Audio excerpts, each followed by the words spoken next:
Imagine a world without democracy, philosophy, or theater. A world where the ideas of Socrates, Plato, and Aristotle never flourished. It's a chilling thought, right? Well, this nearly became our reality. The entire future of Western civilization hung by a thread, balanced on the outcome of a single, desperate naval battle in 480 BC. This is the story of the Battle of Salamis. The day a small, outnumbered Greek fleet stared down the mightiest empire on earth and changed the course of history forever. To understand the stakes, we have to go back 10 years. The Persian Empire, under King Darius, was the largest the world had ever seen. It stretched from modern-day India to Libya, the Greeks. They were a collection of fiercely independent, often quarreling city-states. When the Greek cities in Ionia, on the coast of modern-day Turkey, rebelled against Persian rule, Athens sent ships to help. This infuriated Darius. He saw it as a personal insult and an intolerable act of defiance. His first attempt to punish Athens ended in a shocking defeat at the Battle of Marathon in 490 BC. But this was just a setback for the Persians, not the end of their ambition.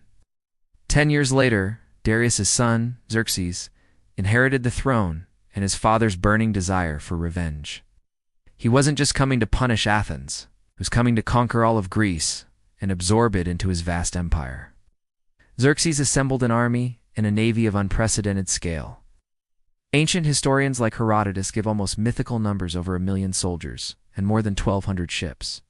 While modern historians believe the numbers were smaller, maybe around 200,000 soldiers and 800 ships, it was still a force unlike anything the Greeks had ever faced.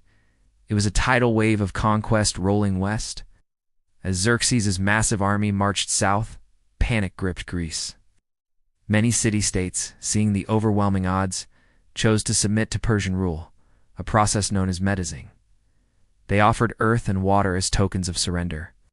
But a core group of states, led by Sparta and Athens, refused to bow. They formed the Hellenic League, a fragile alliance against a common existential threat. The initial Greek strategy was to hold the Persians at a narrow pass called Thermopylae. You've probably heard of it.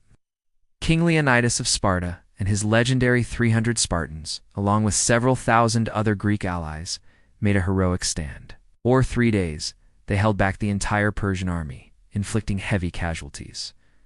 At the same time, the allied Greek fleet fought the Persian navy to a standstill in the nearby Straits of Artemisium.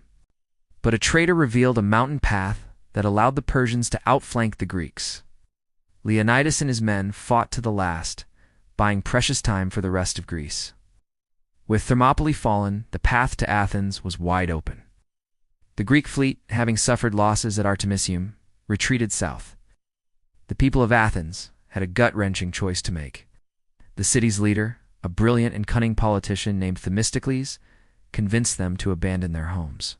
He put his faith in a cryptic prophecy from the oracle at Delphi, which had foretold that Athens would be saved by a wooden wall. While some thought this meant the city's old Acropolis wall, Themistocles argued it meant their ships, their navy. So the Athenians evacuated their entire city men, women, and children to the nearby island of Salamis. It was a heartbreaking sight. They watched from afar as the Persian army marched into their empty city, looting its treasures and burning its sacred temples, including the Acropolis, to the ground. For the Persians, this was the ultimate victory, the final revenge for Marathon. They thought the war was all but over. They were wrong. The Greek fleet was now cornered in the narrow straits between the island of Salamis and the mainland. The situation was desperate. The alliance was fracturing. The Peloponnesian commanders, led by the Spartan Eurybiades, wanted to abandon Salamis and retreat to the Isthmus of Corinth to make a last stand on land. They argued that if they lost the naval battle at Salamis, they would be trapped and annihilated. This is where Themistocles played his masterstroke. He knew that in the open sea, the larger, more numerous Persian ships would easily outmaneuver and destroy the smaller Greek fleet. Their only hope was to fight in the cramped, narrow waters of the Salamis Straits, where the Persian numbers would count for nothing. In fact, their numbers would become a disadvantage, causing chaos and confusion. He argued, pleaded, and cajoled the other commanders. He threatened that if they retreated, he would take the entire Athenian fleet, the largest contingent in the alliance, and sail away to found a new city in Italy, leaving the rest of Greece to its fate. Guest's threat worked, and the commanders reluctantly agreed to stay and fight. But Themistocles wasn't done. To ensure the battle happened exactly where he wanted it, he took an incredible gamble. He sent a trusted slave, Sisinus, to the Persian camp under the cover of darkness. Posing as a secret sympathizer, Sisinus delivered a message to Xerxes. He claimed that the Greeks were in a panic, ready to flee, and that if Xerxes acted now, he could trap and destroy their entire navy in one swift blow. He even added that Themistocles himself was ready to switch sides. It was the perfect trap, preying on Xerxes' arrogance and his eagerness to finish the war. The Persian king took the bait, hook, line, and sinker. Overconfident and seeing a chance for a decisive final victory, Xerxes ordered his fleet to blockade the straits overnight to prevent any Greek ships from escaping. He even had a throne set up on a hillside overlooking the bay, so he could personally witness his glorious triumph. As dawn broke, the Greek sailors and marines prepared for battle, ate a final meal, and listened to speeches from their commanders. Themistocles reminded them that they were fighting not just for their lives, but for their families, their gods, and the very idea of freedom against tyranny. Their morale soared. The Persian fleet, whose crews had been rowing all night to maintain the blockade, entered the narrow straits. They were tired, and their command structure was a mess. Their massive fleet, with ships from Phoenicia, Egypt, Ionia, and Cyprus, was difficult to coordinate. As they crammed into the channel, their sleek, fast triremes became a tangled, disorganized mass. The Greeks, on the other hand, knew these waters intimately. Their ships, called triremes, were sturdy and had a bronze ram at the bow designed for one purpose: to smash into enemy ships. They waited patiently. According to the historian Herodotus, the first Greek ship to attack was captained by an Athenian named Amanias. He rammed a leading Phoenician ship, and the two became locked together. This was the signal.